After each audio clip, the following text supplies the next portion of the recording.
আর কোনো শুকনো খেজুরের ডাল নেই, শুকনো খেজুরের ডাল সেও তরবারিতে পরিণত হয়ে গেছে। এটাই আমার নবী। জোরে বলেন কে? ইনি কে? কার কথা বলছি? আমার নবী। কার নবী? আমাদের নবী না আমার নবী? কিছু কিছু মত পার্থক্য আমাদের দুটোই ঠিক, আমি ভুল বলছি। তবে একটা জিনিস কি জানেন, আমার আর আমাদের এই দুটো কথার মধ্যে একটু ডিফারেন্স থাকে। তো ভালো করে বলে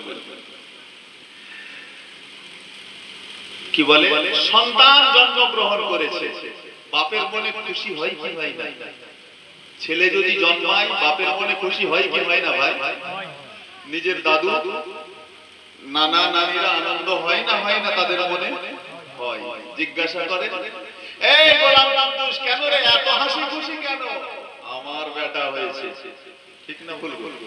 বলে না, কি গো চাচা হঠাৎ এত মনে আনন্দ কেন? আমার নাতি হয়েছে, আমার বংশের একটা চিরাগ জ্বলেছে গো, আমার নাতি হয়েছে, আমার দাদু ভাই হয়েছে। ঠিক না ভুল বলছি? তাহলে আমার কথাটা যতটা আনন্দ দেয়, আচ্ছা যদি আপনার প্রতিবেশী কারো ওই রকম সন্তান হয়, আপনার মনে সেই আনন্দটা থাকবে? বলেন না থাকবে? যদি জিজ্ঞাসা করা কি রে কি ব্যাপার, আমাদের ছেলে হয়েছে, বলবেন আমাদের পাড়ার একটা সন্তান হয়েছে, অমুকের ছেলে হয়েছে, তাহলে আনন্দ আপনার কাছে থাকবে কি?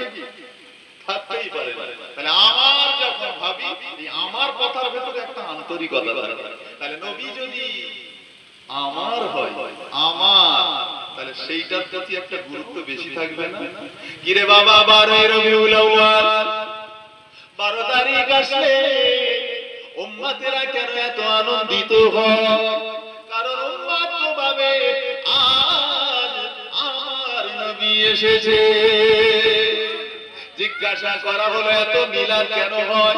কেন না আমার নবী দুনিয়ার জমিনে এসেছে। কি ব্যাপার এত মিঠাই কেন বাটা হয়?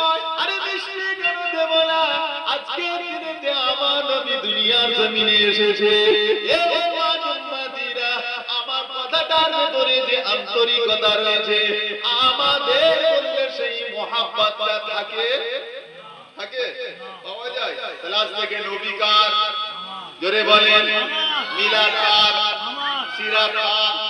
ও মুসলমান ভাইয়েরা, বিশ্বাস করুন, যারা আমাদের মনে মেনে নেয় তাদের মধ্যে দূরত্ব কিছুটা হলেও দেখা যায়, কিন্তু যে আমার ভাবে তার কথার মাঝে কোনো দূরত্ব থাকে না।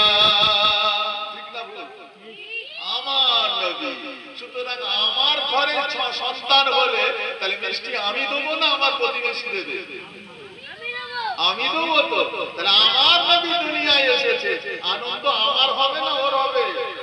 তাহলে যারা এই নবী আসার, নবীর আগমনে যাদের মুখ মোচকায়, বা যারা নবীর মিলাদে যার কষ্ট হয়, তাহলে কি মনে হয় সে তার নবী না আমার নবী?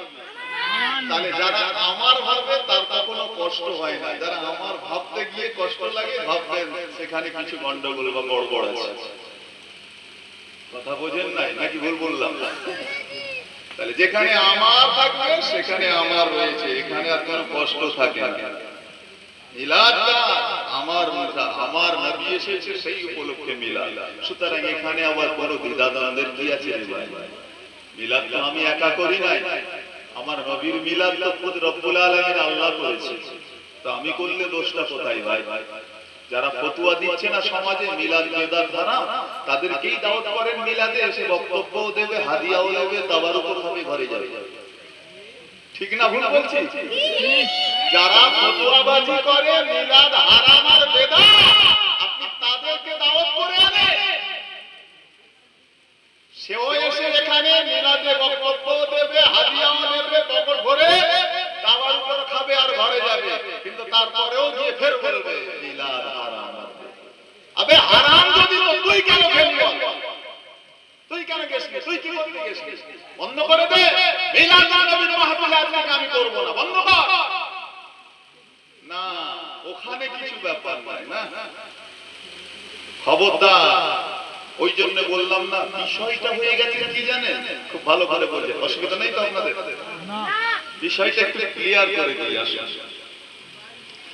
পয়গম্বর